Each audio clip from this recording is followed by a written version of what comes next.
Call Mr. Speaker. Mr. Speaker, I rise as the proud member of Ikaro Rāwhiti, a lively, innovative and extremely enormous electorate on the east coast of the North Island that extends from Te Kaha in the north to Wainui o Mata in the south, by car, 11-hour drive.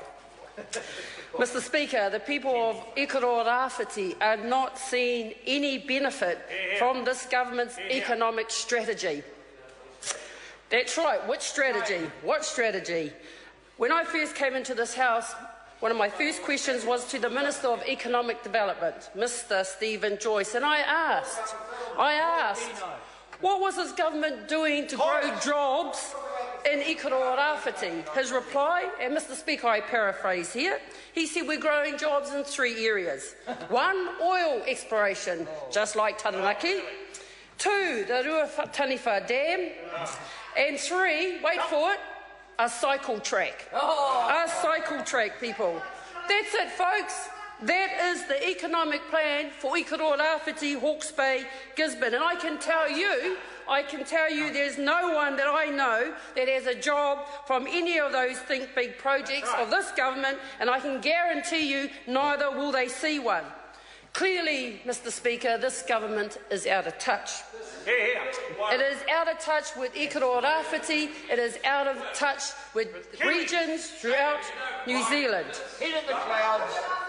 Mr. Speaker, Ikaro Rāwhiti is home to many iwi. Ngāti Parau te atanga mahaki rongo whakata, ngai tamanuhiri, Ngāti Kahungunu, Rangitāne and Te Ati Awa. Some 13 territory authorities nurtured traditionally by a primary base economy of farming, fishing, forestry, horticulture and viticulture. Mr. Speaker, we are Manaaki people, hospitable, and we are aroha ki te tangata, caring people, not the Tories, who believe that in time of need, the Manaaki and the aroha will be returned. Reciprocated, not under the current government. Mr. Speaker, the people of Ikaro Rāwhiti are not seeing the manaakitanga or aroha from this government. Instead, the people of Ikaro Rāwhiti are being ignored and neglected by this government. Nothing at all, mate. And no amount of spin, no amount of make-believe from that side of the House will remove the struggle many of our whānau are experiencing in terms of real jobs, in terms of training opportunities, apprenticeships for our rangatahi, warm and affordable housing and access to quality health care. But, Mr. Speaker, don't listen to me. Let's look at the statistics. Job losses. Sedenko Foods, Gisborne, 2009, 125 job losses. Ovation Meatworks, Waipukurau, June 2011, 304 job losses. Godfrey Hirst Woolen Mill, Dannyvert, this year between 50 to 80 job losses. Got 50 million out though. New Zealand Post, Petone, 70 job losses this year. And Clyde Lumber, Wairoa, 25 job losses in April this year. No forestry policy. Mr. Speaker, the impact of those job losses in those small communities are still being felt today. And where is the government? Where is the government to provide some safety and some safety nets for those whānau? They're asleep at the wheel. They're asleep at the wheel and neglecting these communities throughout Ikaro Rāwhiti.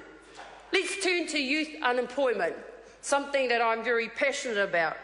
According to the Household Labour Force statistics in September 2013, overall, since National came into office, the number of 20 to 24-year-olds unemployed has increased by 12,800 to 29,000. That is disgraceful. Mr. Speaker, since National came into office, the number of 15 to 24-year-olds not in education, employment or training has increased by 5,000, a total of 72,000 people.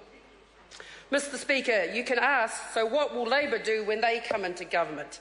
in 2014. Labour believes in economic gain for all, in a fair and just society where people can live, and dignity and protection for all. Kia ora tātou. Members, this debate has expired. The House now comes to consideration of the interim report of the Privileges Committee.